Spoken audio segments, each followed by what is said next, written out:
Hi, and welcome to another edition of Newsmakers Journal of the Vaccine Year. I'm Jerry Roberts. It is Friday, February 5th. We are joined today by our all-star journalist, Josh Molina, who writes for Newshawk, and Delaney Smith from The Independent. Thanks, guys, for coming. We had the worst death toll of the pandemic so far this week, and it is a lagging indicator, and there's a lot of optimism and hope being peddled by the governor about, the future lies ahead, and we're seeing the light at the end of the tunnel. But it's a reminder that we're still in the middle of this thing. Anything new on the vaccine front, Delaney, in terms of getting more, or how we're doing on getting them into people's arms? Well, we are on several waiting lists to get more vaccines. At this point in time, we're getting as many as we possibly can. But we are getting more into arms. Now that percentage of all the total, I think it's over 50,000 vaccines that have been distributed in the county. Close to 75% are currently in arms, and the rest of them have appointments attached to them. Yeah. We are doing significantly better than the rest of the state, than the rest of the country, and in certain other parts of the world. Actually, Doss Williams pointed that out, that our rollout's actually not too bad. Yeah, except we need more vaccines. And some good news, I guess, out of Washington. The Democrats decided to move ahead with their COVID plan, with the president's COVID plan, by a reconciliation. So hopefully more help is on the way. Meanwhile, I think the big question that's coming next in this area is, are the kids going to get back into classrooms this year or not? And I think to a certain extent that's going to depend on the vaccine. But Josh, Kate Ford, the president of the school board, and Hilda Maldonado, the superintendent of Santa Barbara Unified, decided to put on their journalist hats this week, and they put out this op-ed that was in both Newshawk and The Independent, saying, "Come on, we want to go back to school." What's going on there? Well, they're doing surveys this week. They're checking in again with family members and parents to decide what their preference is in terms of a hybrid return. And so they're gathering data. They're trying to get everything in place for when the cases drop down to 25 or under, so that they can open up. They're all ready to go. Part of their letter is sort of a PR statement, in the sense of, we want to let people know that we're over the questions about reopening, and when the governor allows it, we're ready to open. That doesn't mean they actually are, because there are some logistical challenges on the ground that they have to overcome. Goleta, for example, was looking at testing and how do you test kids, which is part of the governor's plan to reopen. Santa Barbara will have to look at that too. They're going to talk about this stuff on Tuesday night, and so they're not putting the cart before the horse, but they're definitely, hopefully, they're going to be able to follow through on all their optimism as a practical matter, and be able to open schools as soon as appropriate. Yeah, well, and Delaney, we should recall, and I don't, so that's why I'm asking you, but we're not talking about all of the students going back to school, right? It's a fairly limited group, correct? Younger kids? We're talking about elementary school kids. So K through 5, K through 6, I mean? Yeah. Okay, so, and to make that happen, there's this process that the county has to, or the school district has to go through to get the state to sign off. That's all that paperwork, all that process stuff is done. And basically, so they have, it's called a safety plan. Every school has to create one, and with the Santa Barbara Unified and Goleta as well, right now there's 6 school districts currently that are in this process with the county. They're having the county look at their safety plan, give them feedbacks. They're going back, correcting some things, kind of doing like the last minute touches. So it's not quite ready, but it's just about there. And once it's there, The only step left is to wait for our case rate, our community case rate to be 25 per 100,000 cases. Where do you remember where we are now? We are at 47 as of last week. So still, but it is going down. Hospitalizations are going down. You know, Hospitalizations are going down. ICU capacity is going up. Basically, every metric besides deaths are looking positive in the right direction. yeah.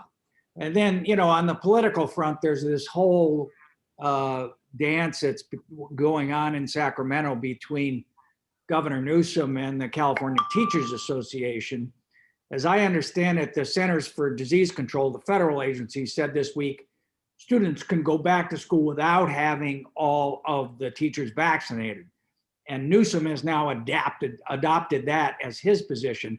But the teachers are still saying, that's not going to happen. And particularly the huge UTA, the teachers union in LA, saying, no, we're not going to do it.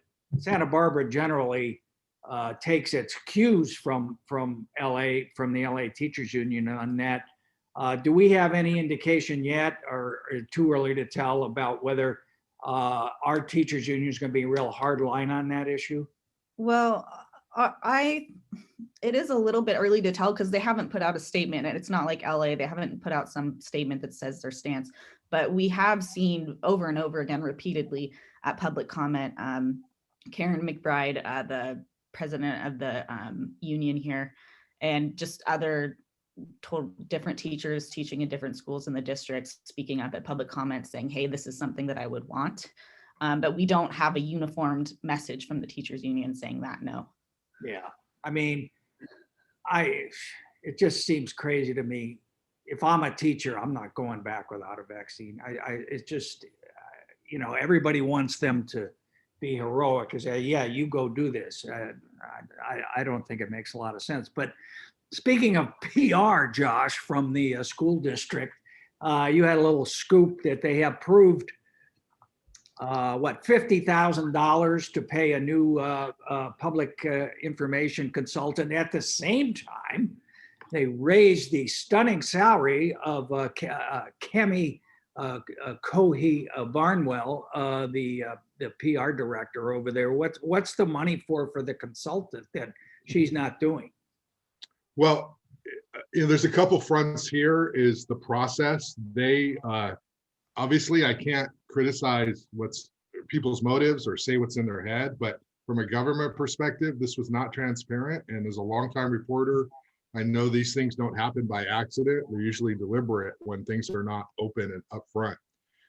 So they hired a consultant. It was on the consent calendar. And for people who don't follow government or journalism, what that means is it's part of a whole block of items that are considered routine, and therefore there's no reason to have individual discussion about those items unless somebody from the public or a member wants to actually pull it off and have a discussion. Otherwise, there can be a whole list of things approved in one vote.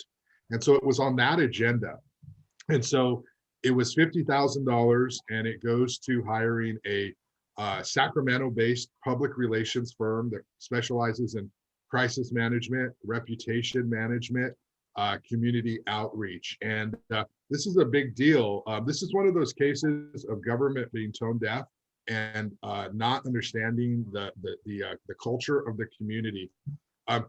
You need to get out front, and you need to tell people what this is about so they feel as though they're included, especially in Santa Barbara, where we have a very small number, but a very loud and vocal, active group of critics of government who want to feel included, and they feel excluded, and they feel like it's me, it's us versus them. And they had to read it on the consent calendar and then talk about it in public comment. And they feel as though the district's trying to hide the fact that they want to hire a PR consultant to deal with all the litigation that they faced related to all of the equity training, as well as the recent lawsuit involving the teacher and the student who is suing the teacher right now. And so there's a feeling of what are you trying to hide? Why do we need to do crisis management? Why don't we get our kids back to school? Why don't we close the achievement gap? And you guys are worried about your reputation. And then on top of that, speaking of transparency, 2 weeks ago, or 2 weeks prior to that vote, under the title of Human Resources Updates. A number of employees, which is the routine item, got their raises. One of them was Kamala Barnwell, who is the public information officer. She got a nearly $9,000 pay raise. To what? Annually. What? So what's It's about $119,000 or $118,000 and some change. almost as much as she used to make at the morning paper, huh? Yeah, in 3 years. Yeah, definitely. So I mean, I know that because I work there. So, so there's that. And the feeling from the public is, wait a minute, we have somebody who does this job. Obviously, it's a high-paying job. It's a government job. And why do we need to go out and pay another $50,000 for a 6-month contract? All this does. So if you're in the cabinet of the school board, and you can have a million excuses about why these critics are out of their mind. Okay, you can do that all day, and you have some points here and there. Doesn't matter. Okay, perception is reality. When you do that, you feed the narrative that you're trying to hide things. And these are real people with real perspectives and real opinions, and they may not be the majority, but they do cause a public sort of impact and damage. And so when that's the case, just logical, common sense, transparency in government says, hey, let's put this on the agenda and talk about it. That way, nobody can say that we weren't being transparent.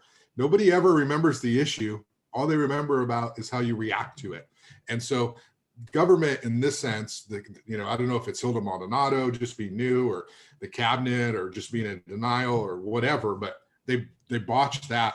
They approved the contract, so we'll see what comes from it, but it just looks bad. And doing this PR thing, like I don't want to like personalize it, but they do this letter, they do this guest column, they send it to the two most prominent media outlets in town. Like, what, you don't trust the reporters to write about this stuff? Like, we've been writing about it forever. You're basically saying to us, we're going to tell the story from our narrow perspective. Delaney and I both know that the story is much bigger than that, and we're going to write about it. So it's kind of an odd time for them, for sure. Yeah. Well, Delaney, obviously Josh is not fired up about this at all. But I will say, I mean, this broad communication issue is really what, ended the discredited Kerry Matsuoka era prematurely. I mean, he was horrible at this, and he didn't even try. And I have to say, Cammie, to her credit, has done a pretty good job about getting stuff out there, about being helpful, about responding to requests, so on and so forth. This latest thing, this lawsuit against the teacher, really, blind. I don't know if it blindsided them. I don't know if they didn't know about it, but I read the law firm's press release, and I read it on social media 2 days before they came out with it. So I'm not sure what happened there, but it seems to me that was the event that led to the belief that they needed some kind of reputation crisis response. Yeah, I believe that's, I don't know if I read it in Josh's story or if he told me it out loud, but I believe that's what he said was their response was, and correct me if I'm wrong, but their response was, we're dealing with a lot of litigation. That's the reason that we're doing this. Yeah, and the reason the other part of that is they did not do a request for proposal. So government has a threshold for how much money they can just hire, and then how much they got to put it out for a public bid. This was under the threshold, and Hilda Maldonado went with a firm she knew of. So it's like, from LA, yeah. Yeah, it's like, oh, I'm going to hire a journalist, so I'm just going to hire my buddy kind of thing, as opposed to who's the best one. At least going through the motions to make it look like you're trying to be inclusive, and they didn't do that. And Hilda said, oh yeah, I had this idea a long time ago, but we didn't actually put it on the agenda until recently. Yeah. Okay.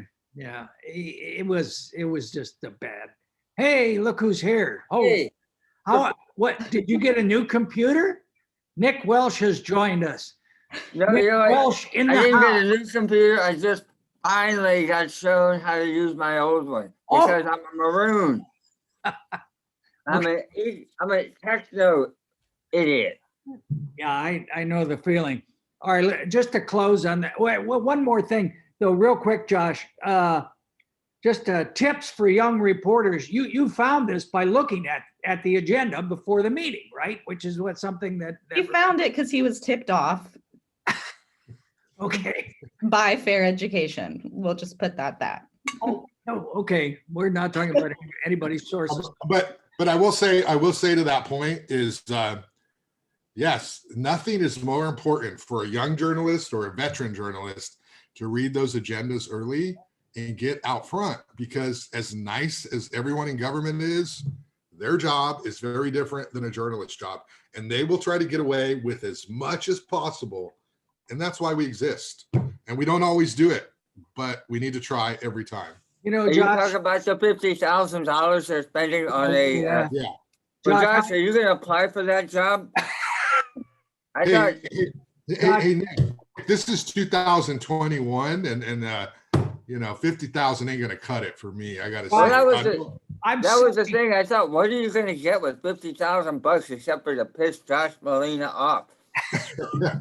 Come on, man. You want me to apply? I need 70. All right, let's, yeah, Josh, I just want to say I'm My own 72. schedule. Yeah. I'm 72 years old. I'm going through my papers. You know, I'm reflecting on my life, and you've just explained to me why I exist. I feel much better about everything now.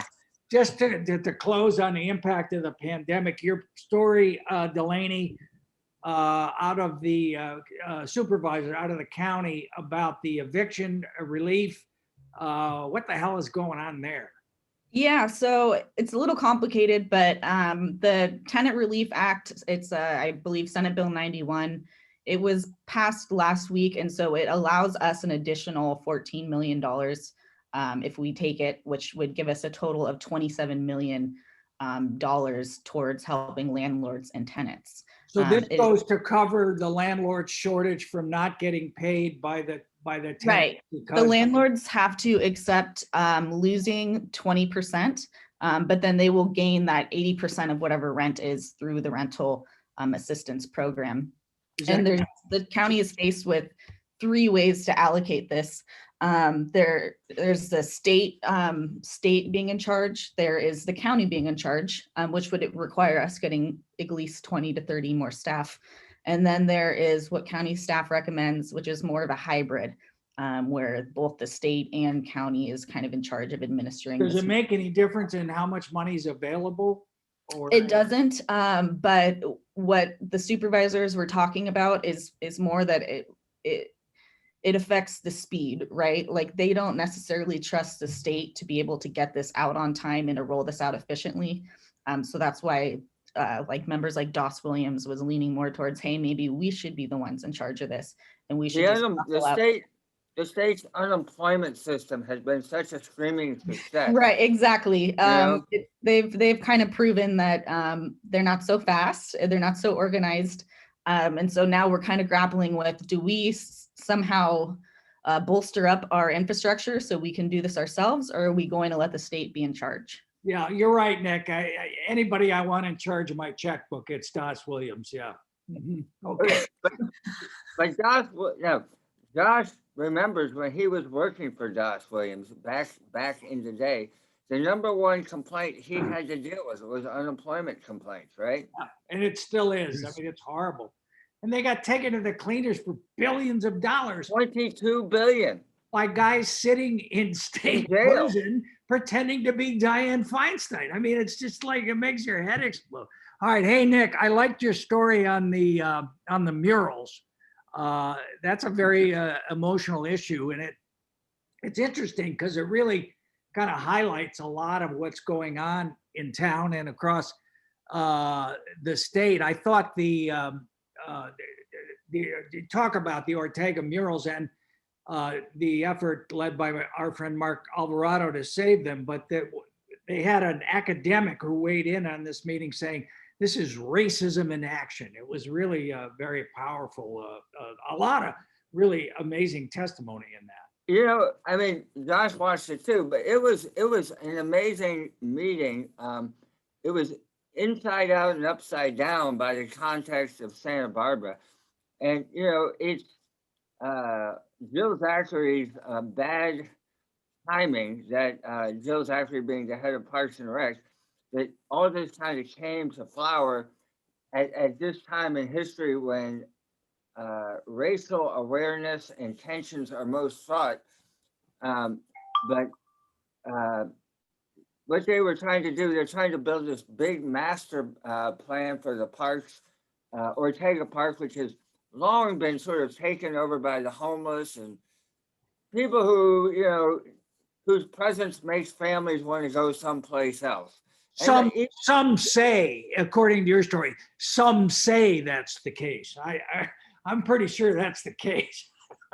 It was, the number of police calls for service and complaints and arrests that take place there it's kind of off the charts. And even people like Mark Alvarado, who used to work for the city, said, the drinking and the drugs and the prostitution and everything, it was a real problem. It wasn't an imagined So everybody wants the park fixed up, but in the process, they say, oh, these beautiful murals, which if you've ever seen them, they have no value whatsoever. I mean, that was the starting position of the Parks and Rec Department. Mark then organized this kind of grassroots response and to save them, but we're kind of between a rock and a hard place here. It is, but because it's how do you save them? It's going to wind up being the real problem, and I think that the Parks and Rec had 6 community workshops and 7 public hearings and 450 people participated, and nobody except for Mark Alvarado, it turns out, mentioned the parks. And at the time he was told, well, we'll talk about that later.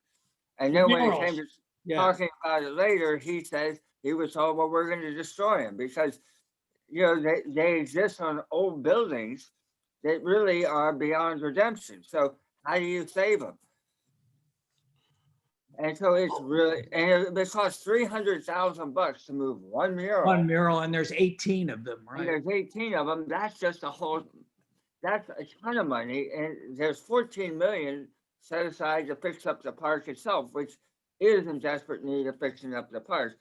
So, but this hearing, Josh, what board was this? The Historic Landmarks Commission? Yeah, so this past Wednesday was the Historic Landmarks Commission, because the city came up with the idea of declaring some of these murals structures of merit, which would allow them to essentially freeze them in time and they couldn't be changed, although there's some discussion about that. Most of the public hearing was about soccer and the use of the soccer field, and then how to change the park. This Ortega Park's had a long history of issues with homelessness and drinking and some drug issues. And the city came in there and they're like, we're going to make it a whole different kind of park here. And they dropped the ball, not understanding art, not understanding the murals. There are some people who will look at the murals and think that they're not that impressive because they're culturally deficient to what the murals mean. And so in this case, they're like, we're going to redo the park. Oh, and we can't remove the murals. That was Joe Zachary's statement from the very beginning. Mark Alvarado, who's got a big, deep, booming voice. He's a big dude. He's very comfortable in his skin as somebody who represents this community. And he just has been relentless about this. And so I'm sure they do not like him at all, raising a ruckus over this. And essentially, they're going to save some of the murals, and they might even save all of them because of this. We're not really sure how it's going to happen or where the funding is going to come from, but you can't make Ortega Park Shoreline Park. You can't, and you don't want to, and you can't make it, a Chase Palm Park. It's Ortega Park. You got to keep some off this. You got to keep it Ortega Park. You're absolutely right. I mean, what's interesting is that the murals at Ortega Park started about the same time La Casa de la Raza was formed. And La Casa de la Raza has since gone out of business, and this year was officially declared a historic landmark. And the building. And there's what has happened to the movement and the vestiges of the movement, the Chicano Pride movement of the 70s. It seems like it is, having a harder time finding a toehold in Santa Barbara. At the same time, we have a Latina mayor, we have a Latina who is representing us in the state Senate. We have a Latino representing us in Congress. So it's just interesting combination. Well, and of- the other thing that was interesting to me about both your story, the historic landmark committee is one of these, fuddy-duddy old Santa Barbara things, which is populated by basically old white guys who are like weighing in on this now and struggling, with issues that probably they wouldn't even have acknowledged or recognized, 5-10 years ago. Right. It was. All right, so then we have, let's do a little politics to wrap up. James Joyce III, entrepreneur who started Coffee with a Black Guy and former longtime aide to Hannibal Jackson, announced his candidacy for mayor this week. Got a lot of coverage on that. And how does that change the race? Anybody? Go for it, Nick. Oh, it changes it a lot. Before you had Cassie Murillo, who's been there, and there's sort of a lot of rolling of eyes that takes place with Cassie. She could be more mayoral. Where's Cassie during COVID? Where was Cassie during, the debris flow? You want somebody with Mayor Fiorello de Guardia presence, and she's not it. And then you have the other person who runs is Deborah Schwartz, who talks about we need to have a strong mayor system as opposed to a strong city administrator system, which is in the first place really wonky and not really resonant. And B, you need to take it to the voters to make it happen. And then you have, James Joyce, who is sort of the great unknown. He has presence. There's absolutely no doubt about it. He seems like a serious dude. He worked for Hannibal Jackson as her point person here in the district, so he knows how the Rubik's Cube is put together. He hasn't really been involved in city politics per se. So there's a lot of questions about him. He's sort of what's behind door number 3. We don't really know, does he really care enough about the city issues? Does he have the patience to put up with all the BS? We don't know, but he makes it more interesting, and I think more of a who knows how it's going to wind up. Yeah, Delaney, I'm thinking back to June, and both you and Josh covered the Black Lives Matter, the big protest, of course, where Kathy kind of Didn't take the knee. yeah, misstepped and kind of misplayed that whole thing. And it was interesting. I asked James about that when I interviewed him, and he came and he said, she had some cultural incompetence there, which was a fascinating comment, I thought. And here you have, the first Latina mayor. Now we have a Black man who's running. It's going to really make for a complicated race. Yeah, it'll be what I can really say. What I can contribute is that I think that James has a much better standing in the race than Deborah does. It's more interesting to kind of see James versus Kathy. That's what I'm kind of looking forward to watching. What do you think, Josh? I wouldn't say Kathy has a cultural incompetence for taking a knee. I think she's got a political incompetence and an inability to understand the moment. And she was assuming that I'm the mayor, so people should bow down to me, when this was not her field. This was activists, and she misread the whole thing. I think she would have done it in any situation. She would have misread it.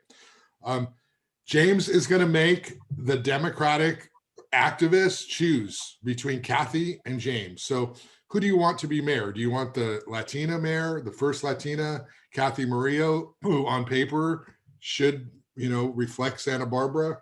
Or do you want James Joyce, who is smart on state policy, who has been an entrepreneur, has been around, and maybe he's got a mindset that fits in 2021.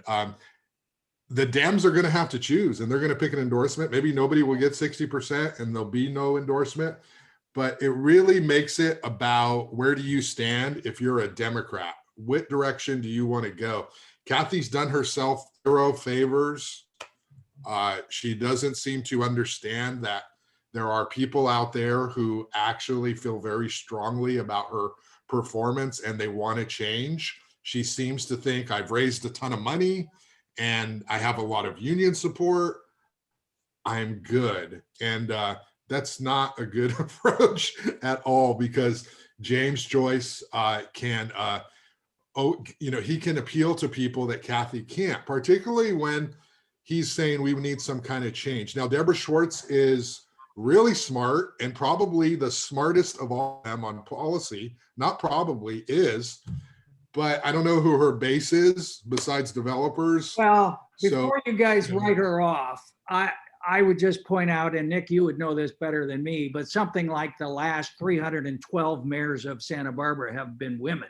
And as the only woman in the race, I think that gives her some.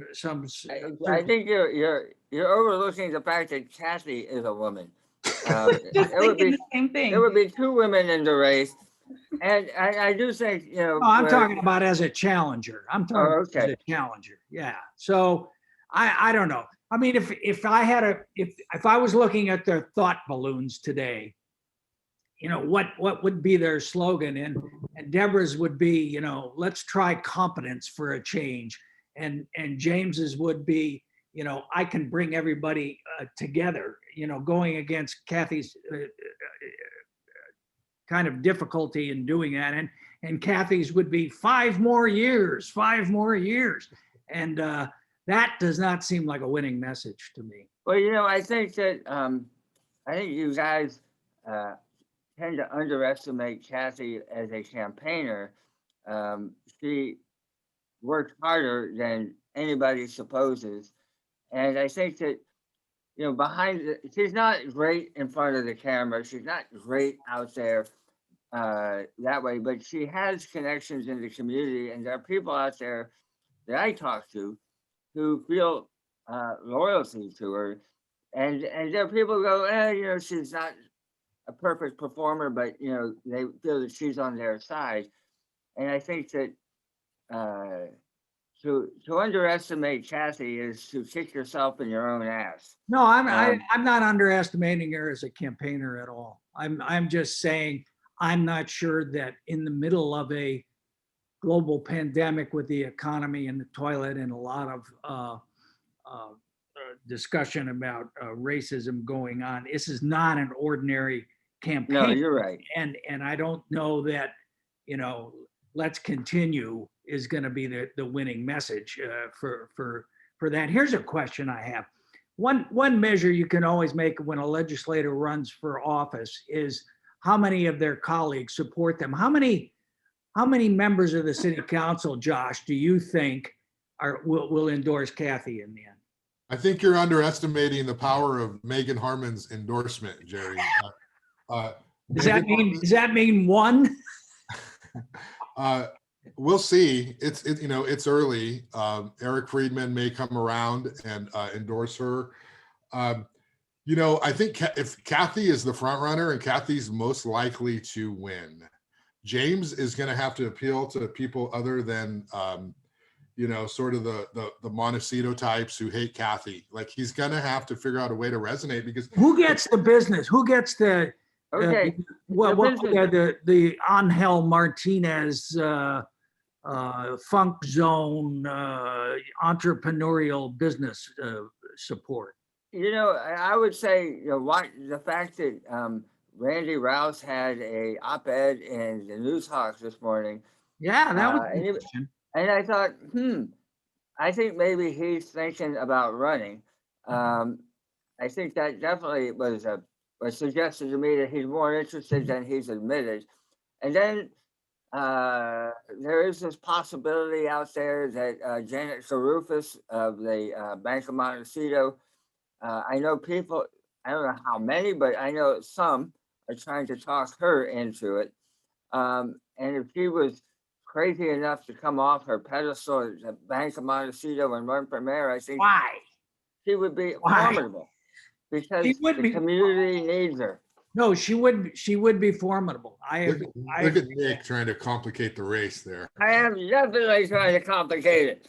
Well, yeah, and we all know that the more candidates that get in, so The I better didn't hear chance an he does. answer. I didn't hear an answer on how many, Nick, how many members of the council will endorse Kathy eventually? Right now, I'd say one for sure and maybe two. Okay, all right, Delaney. I don't mean to complain, but where's that learning loss story that I keep looking for? It's written. Is It's it running. Nick? Is it Nick's? Nick is holding it up, isn't he? He wants. It's, well, we had to make room for the weddings issue. That was more important. But To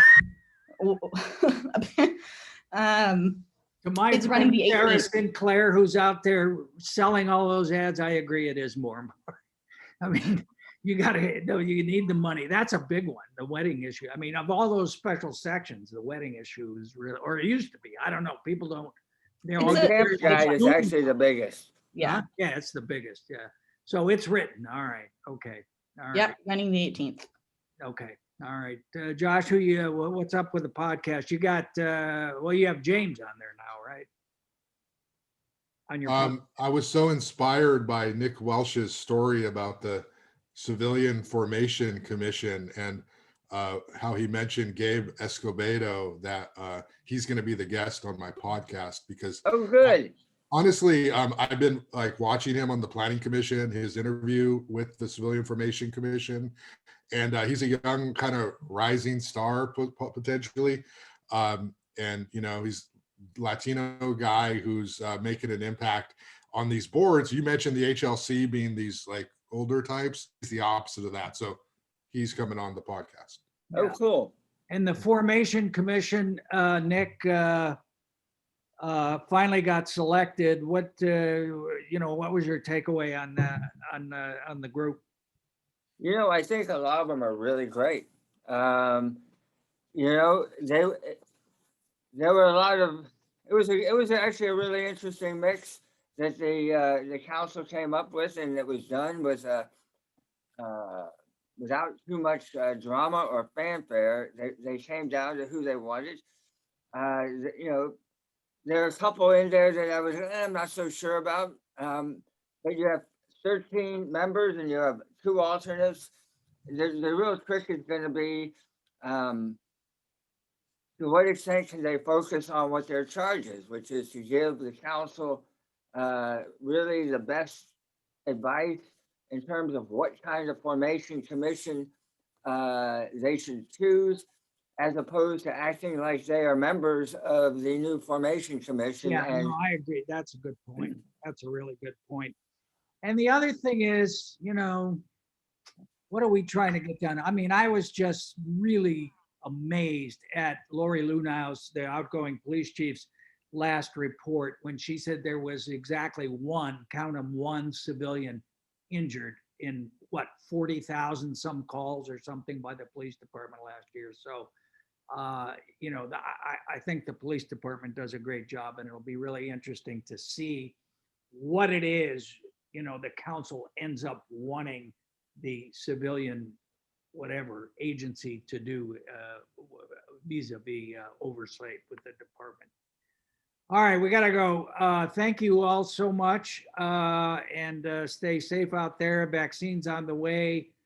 Delaney, no worries. The under 30s should be vaccinated by 2023, something like that at the latest. All right. Thanks, Nick Welsh, Delaney Smith, and Josh Molina. We will see you next time on Newsmakers.